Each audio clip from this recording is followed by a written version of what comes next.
سلام بچه‌ها، خوش اومدین به آشپزخونه من. امروز قراره با هم دیگه اینجا یه سینی دانمارکی داغ و تازه درست کنیم.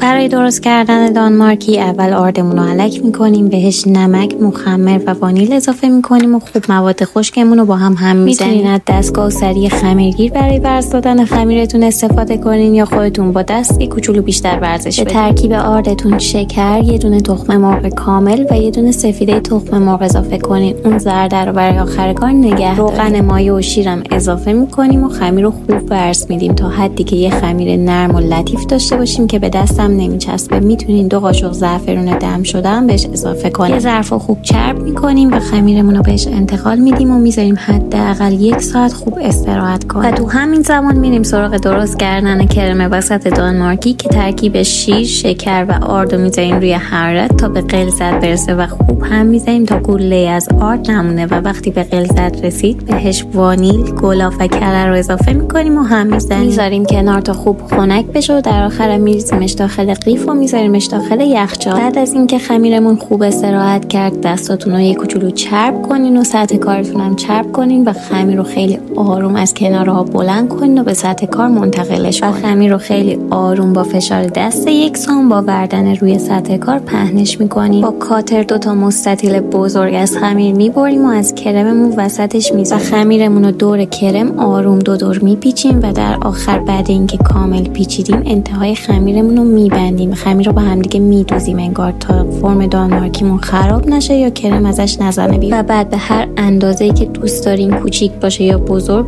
برش بزنین و بذارین داخل سینی فرد تا نیم ساعت تا 45 دقیقه دیگه هم استراحت کنه. و در آخر هم روش رو رومال زرده تخم مرغ میزنیم، همون زرده تخم مرغ که از اول نگه داشتیم و میذاریم داخل فرد که از قبل گرم کردیم تا کامل بپزه. و روش هم میتونین بسته به سلیقتون کنجد یا شکر بریزین یا اصلا هیچی نریزین. شیرینی این دانمارکی ملایمه، بافتش خیلی نرمه و اون کرم وسطش مزه بهشت میده که انقدر خوشمزه است. درست کنین و نوش جونتون.